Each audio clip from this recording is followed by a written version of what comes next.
Unpacking sickle cell, one warrior at a time. We are excited to begin our next session, Emerging Therapies, Curative and Transformative, featuring two outstanding speakers who bring a wealth of knowledge, experience, and dedication to the sickle cell community. First, I'm pleased to introduce Richard Hurd, who has built a remarkable career in biotechnology with more than 20 years of experience, working primarily in medical affairs, serving patients with cancer and rare diseases. Prior to joining Beam Therapeutics, he held leadership positions at Blueprint Medicines, Alny Lam Pharmaceuticals, and other innovative biotech companies. Following him for today's important discussion is Dr. Brianna Buckley, the Vice President of Medical Affairs and Patient Advocacy at Adidas Medicine. Dr. Buckley is passionate about transforming patients' lives through the development and accessibility of innovative therapies. She has been a key contributor in bringing 10 new therapies to patients across rare disease, hematology, and neurology. Together, Richard Hurd and Dr. Buckley will provide valuable insights into the advances in emerging therapies for sickle cell disease. Now, let's dive into this insightful session. Welcome again, and thank you for being part of this important event. I think my favorite part of the intro is the artificial cheering and clapping in the intro. It's fantastic. So thank you. Yeah. All right, I'm going to try and shave a little bit of time off. I know we're running a little bit behind. Dinner's waiting, so we'll try and wrap this relatively quickly. So first, my name is Richard Hurd. I head up medical affairs over at Beam Therapeutics. I'm actually relatively new to Beam, but I'm no stranger to rare disease and rare blood disorders. I've been working in the space for over 20 years. And I'm actually super excited to be sharing a little bit about what's happening with Beam, who we are as an organization, for those of you who don't know who we are, and talk a little bit about our technology, base editing, and talk a little bit about our products, which is Beam 101, which is the very first drug we're bringing to market, hopefully bring to market. So I'm going to start off with who we are as an organization.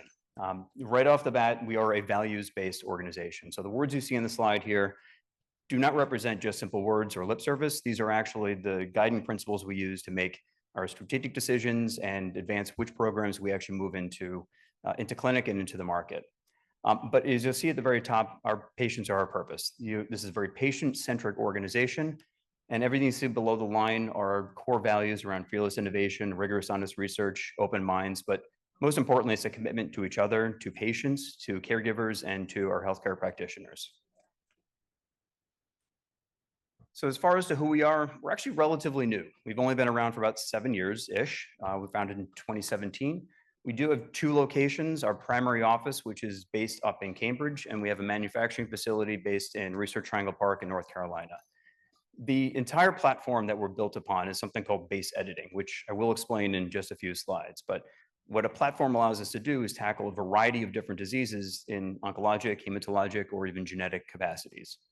We do have 3 programs that we moved into clinic. So as we already heard earlier, I don't know where he is, the gentleman who was explaining the clinical trial process, but we've moved out of the bench and into patients in 3 different programs.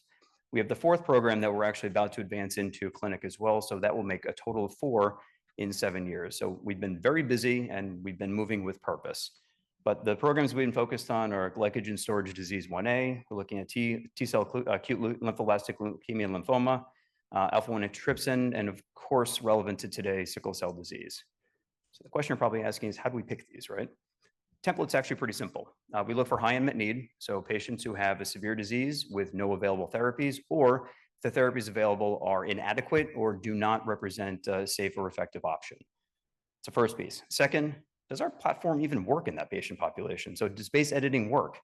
And third is, can we get it to where it's supposed to go? And if the answer is yes to all 3 of these, we have a potential drug candidate that we can work on and we can advance. And in many ways, sickle disease is an ideal candidate across all 3 of these which is the reason why you see a lot of genetic therapies moving into this space to help patients with sickle disease.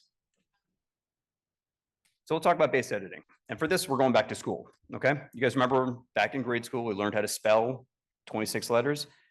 Good news is you only need to know 4 for the genetic code. So it's ACGT. So it's adenine, cytosine, guanine, and thymine. Now, what makes you you isn't necessarily those 4 letters, but it's the sequence of those letters, right? So that your DNA code is a long string, and it's the sequence of those letters that actually make you you, gives you your blueprint. And what happens occasionally, just as when you learn to spell, you take cat and you want to turn it into something you drive, you drop the last letter, the R, and turn it to a T, or sorry, T into an R. Perhaps I need to learn to spell. You basically have a small change, but that one letter means something dramatically different, right? So from cat to car. That actually happens in your DNA too. Happens quite a bit, believe it or not. Single letter changes happen all the time. Many times they don't mean anything, but in some cases, one letter change could actually result in a disease or a disease process. And that's called a point mutation, and that's what we focus on. So the way this works is, you've heard about CRISPR from some of our other colleagues at other companies, and CRISPR is extremely focused on being able to get into the DNA and be able to travel along the DNA. So what happens with CRISPR at that point, when it identifies a mutation where it's supposed to be focused on, it actually cuts the DNA. So think back to your school toolbox, genetic scissors goes and cuts. What we've done with base editing is we've actually taken the scissors away and we've actually replaced it with number 2 pencil, like the old ones you used to use, the yellow pencils with the erasers and lead.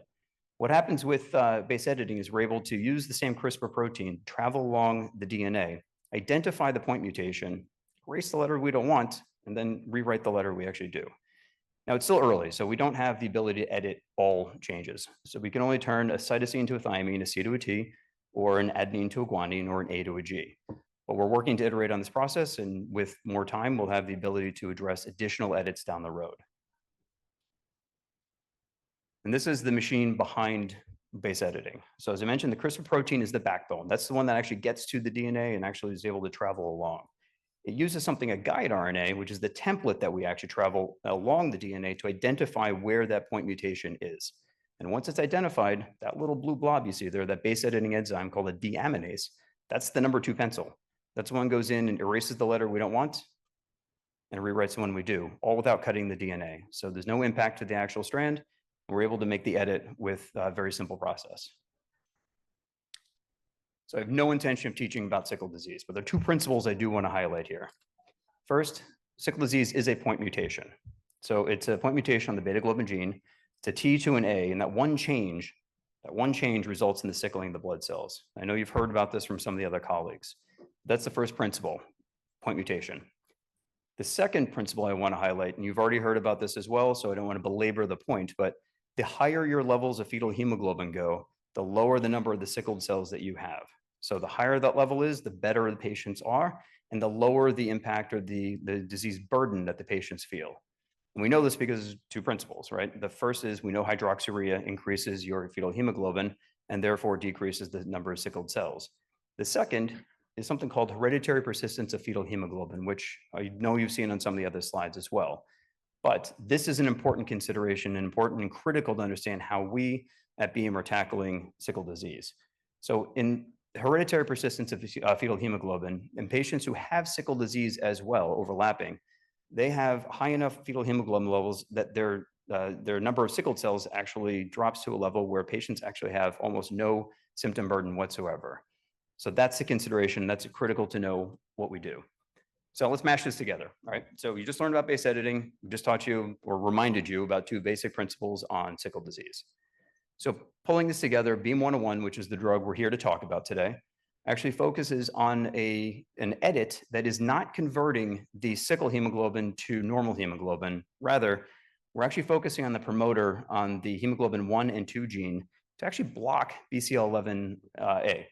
And what that does is it effectively acts as a switch to turn on fetal hemoglobin.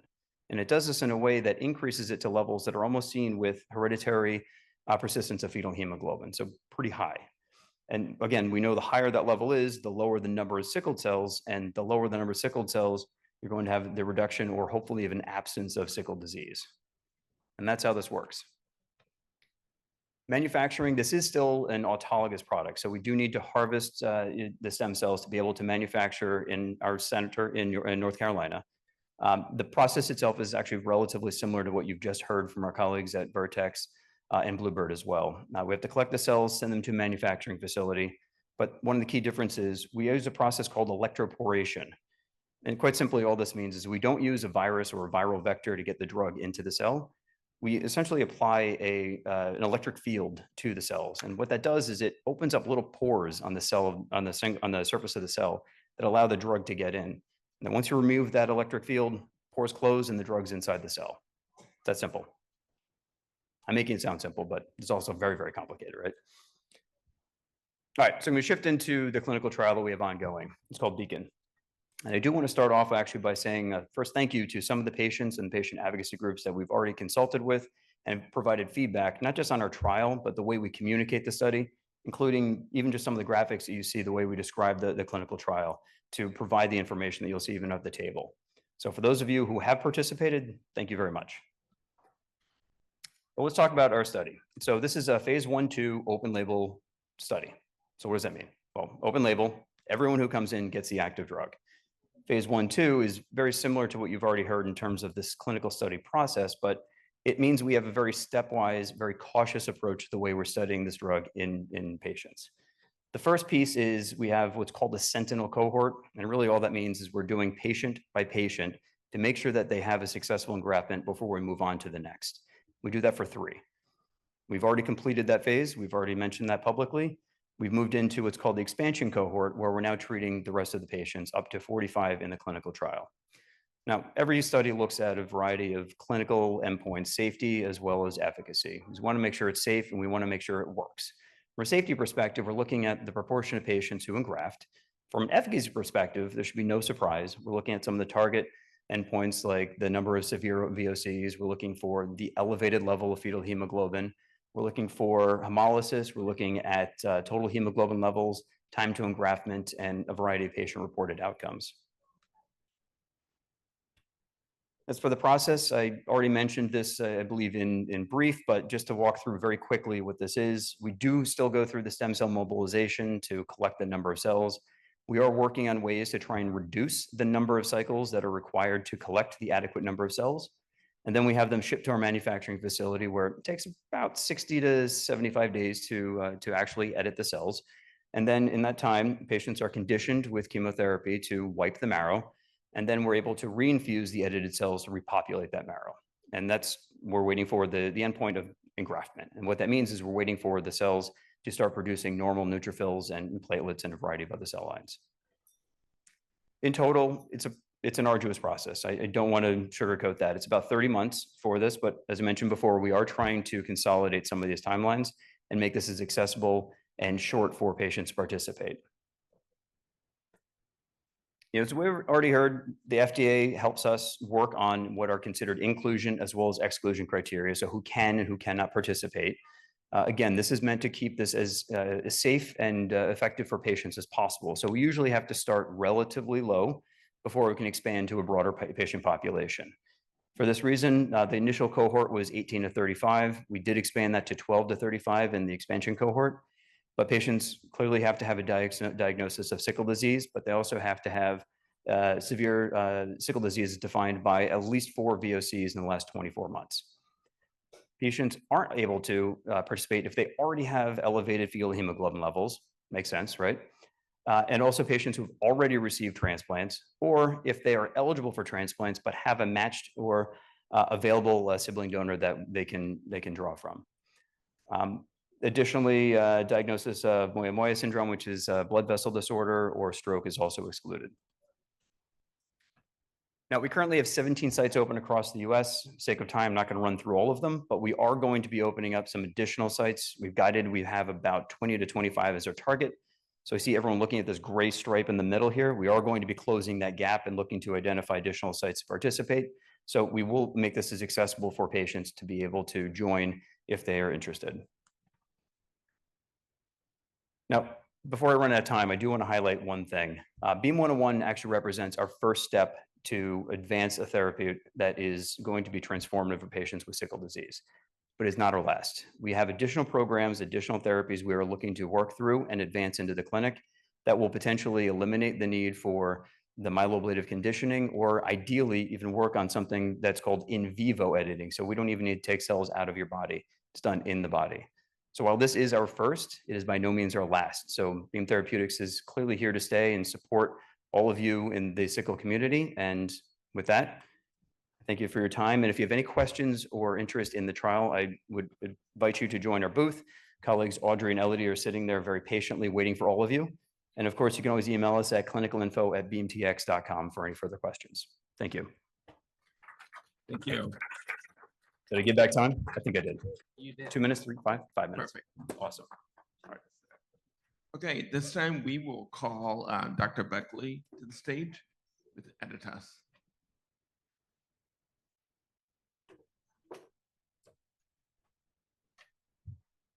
All right.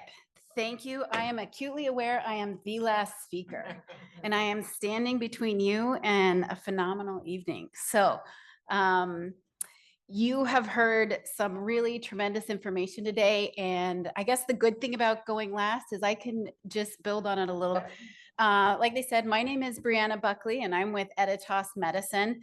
Probably the most important thing I can tell you today is introduce you to my colleagues, Felice and Sarah in the back, and they'll be here. Come visit us. We have a phenomenal team, and we're just so delighted to be here representing Editas Medicine. We have been around for about 10 years. We are based in Cambridge, and just give me a signal when you're ready to go. I'll just keep talking.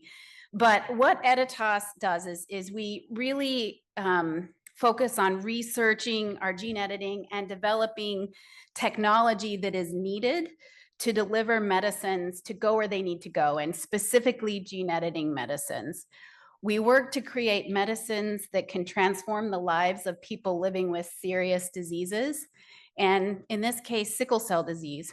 Right now, sickle cell disease is our primary focus.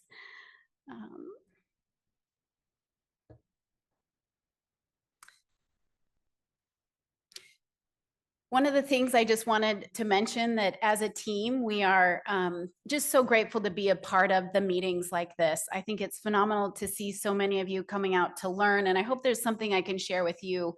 But I want you to know that we really appreciate meeting you and hearing your experiences and stories.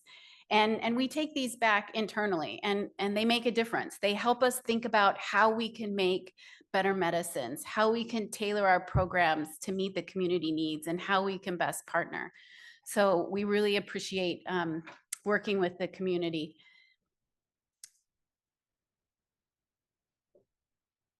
All right. Maybe not slides. There. All right. Keep going. All right. Go one more. We are just, as I was mentioning, very proud to be here and participate. We, with many organizations across the US, and just happy to be here. So next slide. As I was mentioning, so right now, our main focus is sickle cell disease.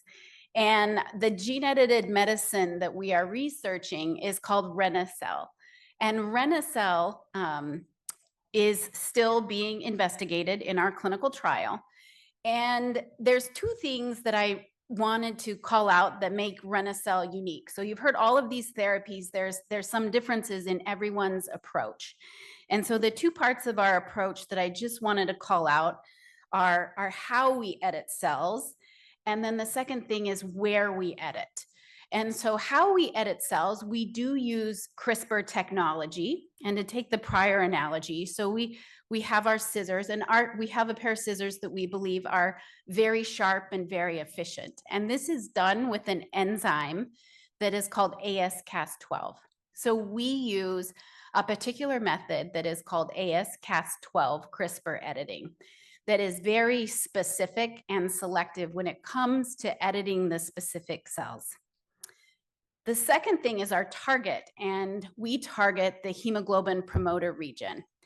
And as you've heard, this region is essential. And what we have observed is that when we can target this region, we can mimic what's known as hereditary persistence of fetal hemoglobin. So that's the condition where some people already have these changes in the region and they automatically are making their own high levels of fetal hemoglobin. And so we specifically designed reni-cel to closely mimic that mechanism.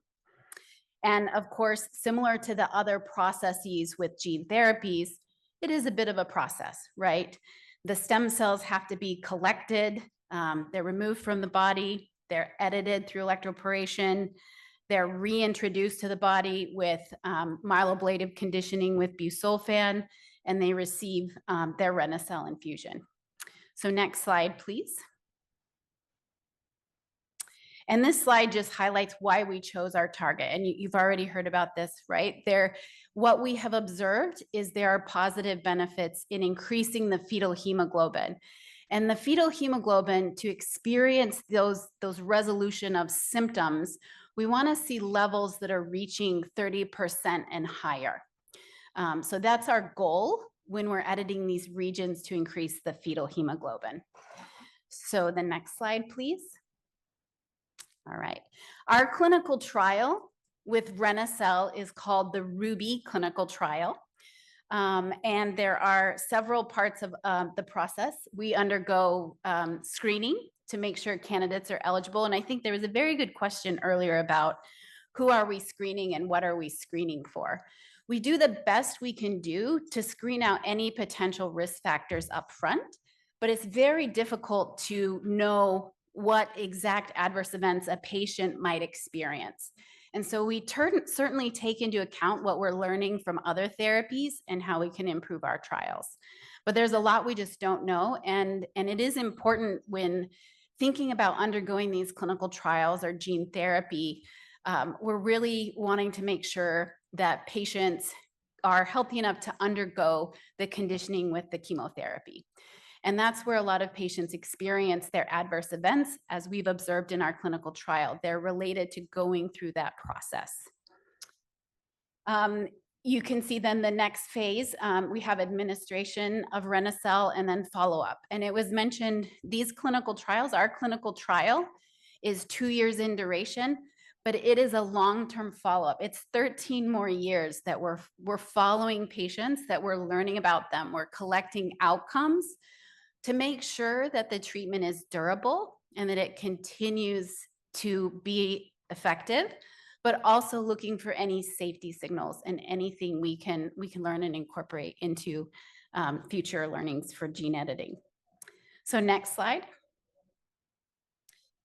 Just really briefly, I'll touch on some of our criteria for the RUBY clinical trial. The RUBY trial is a phase 1, 2, 3 trial. Usually, Dr. Bill, it would take up Dr. Bill's whole stage because we roll these trials together because it is quite a process. Once you get your sentinel subjects, then you move into adults and then adolescents, and for us, hopefully, eventually children. So it's all that 1, 2, 3 together. And we focus on adults and adolescents in severe sickle cell disease. And so we do look at patients that have been experiencing crises. So an average of 2 crises a year to enroll in the study. And that's important because that's also what we're looking at as our endpoints. So the endpoints that we choose are the things that we think about setting aside beforehand and saying, these are the things that we expect to see an improvement or a difference in to make sure we're making an impact. So we look at the rate of VOEs. We also look at the levels of fetal hemoglobin, total hemoglobin, and are looking for adverse events as well. So next slide, please. I actually am really excited that I get to share with you some of our results. So, as running this phase 1, 2, 3 trial, we have the opportunity to take a look and see what our findings are to date. And so I'll share a little bit of those with you. Even though I don't have my glasses, so I cannot see what is on the screen, I will do my best. So earlier this year, we took a look and we had data from 18 treated patients. And now we have over 40 patients enrolled. So we're really excited to see the updates and continuing to see our data grow. The majority of, we have about split male and female, and as I mentioned, they're severe patients.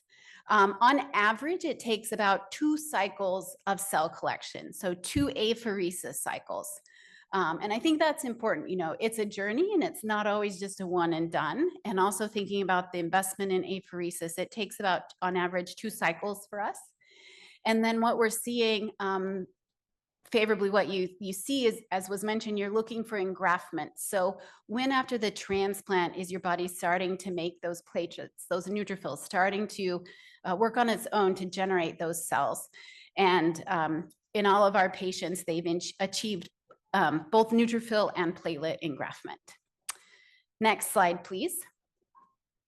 So as I was mentioning, our primary outcome. So this is what our study is based on to determine if we work or not. And it's looking at the VOEs or pain crises that patients are experiencing. Now, the 2 that I was saying, the average of 2 per year that you are required to have to enter the study, those are severe, generally requiring hospitalization.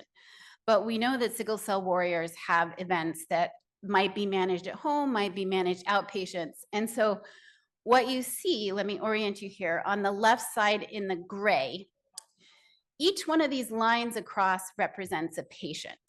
And when you see those blue diamonds, there's dark blue and light blue. The dark blue are severe events and the lighter blue are non-severe. I don't know if those come across very well, but you can see that on average, each line, if we look at those, on average, patients are having about 5 crises a year before treatment with gene therapy.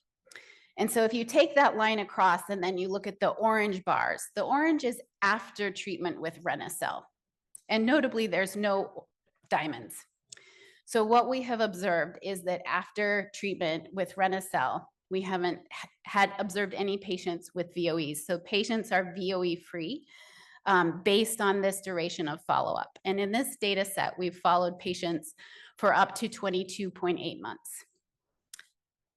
So one more slide on the results, because we've talked about fetal hemoglobin as well as total hemoglobin, right? So our fetal hemoglobin, as I said, we want to see that increase. 30% and above is where you have the decreased amount of sickling. And so what we see with reni-cel, this is represented in the orange bar, and this is over time. So on the left-hand side is when they're starting therapy. And then we have the total duration of follow-up out to almost 2 years. And about 5 to 6 months, we start to see this really nice increase in fetal hemoglobin. Don't have the number memorized, but it's around 40%. At 5 to 6 months, we see the fetal hemoglobin in that range. So well above what we would need to prevent sickling. The other thing I'll call out is at the top of the bars is a number, and this represents the total hemoglobin. And so the other thing we observed so far with our clinical study is that patients are also achieving a normal hemoglobin. So patients have a hemoglobin level that is no longer in an anemic range. And that happens early as well, about month 5 to 6 across the patients in the clinical trial. So I think I have one more slide, maybe. Yeah. So just to summarize, so what we've observed so far is that treatment with reni-cel has shown to increase levels of fetal hemoglobin. We've seen that patients treated thus far are VOE free. And the adverse event profiles I mentioned is what we would expect to see as a result of the myeloablative conditioning with busulfan. And so my last slide, there is one more, but it is just a thank you. So thank you for the community. Thank you for letting us share. Thank you to the patients, the physicians that have participated in our clinical trial. It's an exciting time in research for sickle cell disease, and we're just at Editas so excited to be a part of it. Thanks for your patience with the slides. Do you want, Kevin? Thank you. Yeah. I think we have time for a few questions for Beam and Editas. Any questions in the room? I actually have two questions.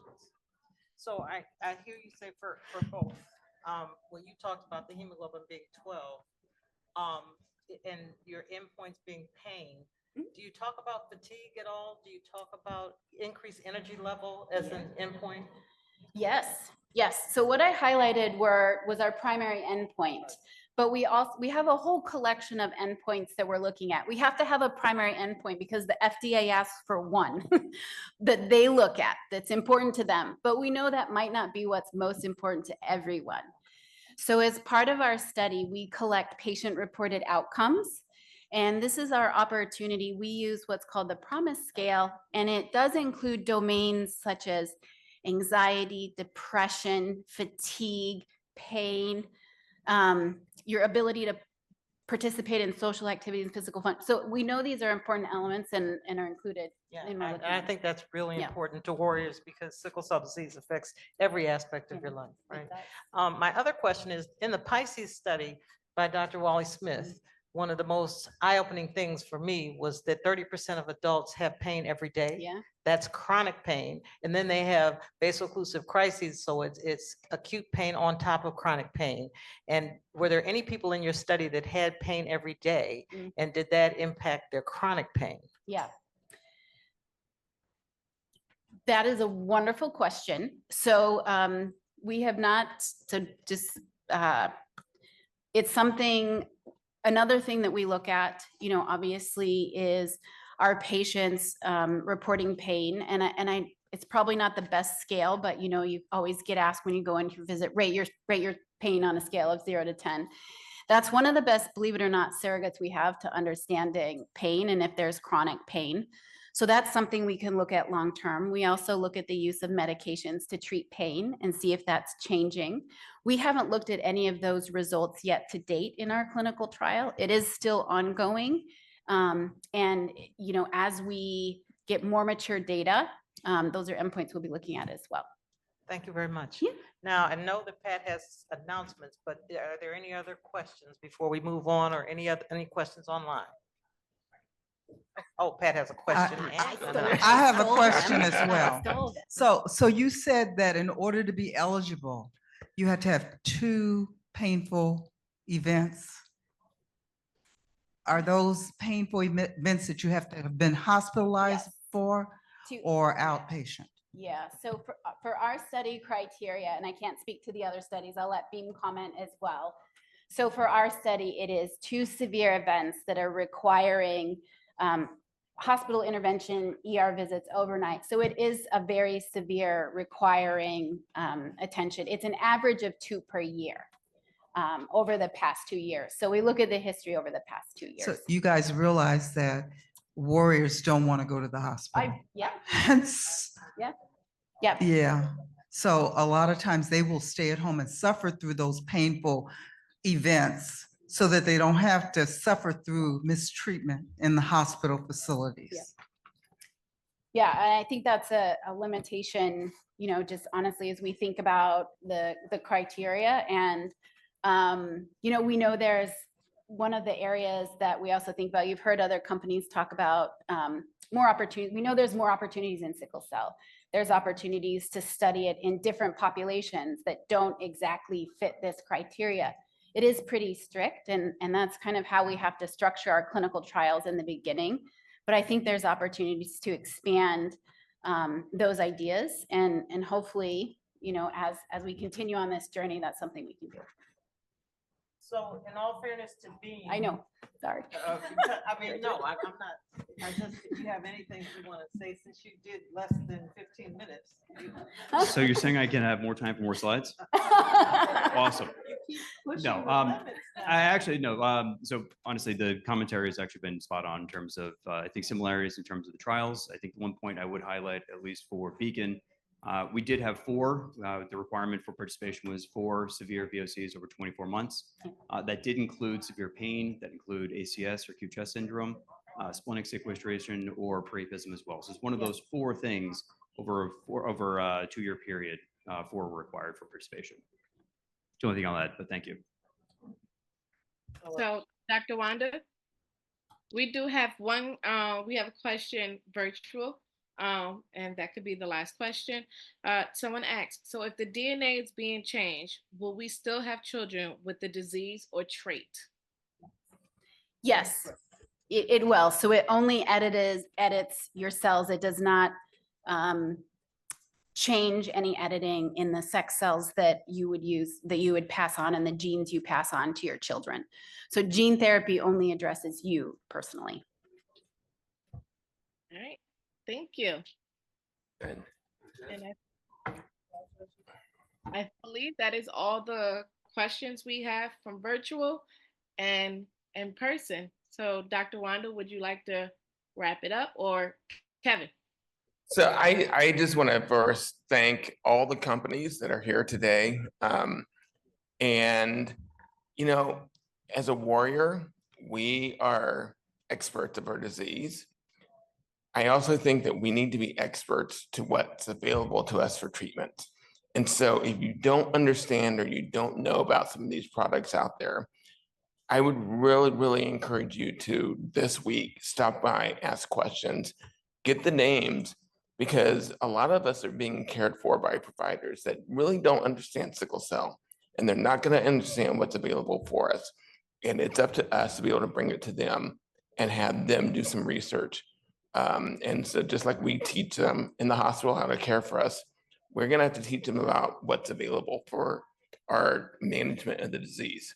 So again, I'm really, really happy that we started this conference out on Industry Day, because these companies have really invested in our community to change our trajectory for our disease. So again, thank you wholeheartedly to all the companies in the room.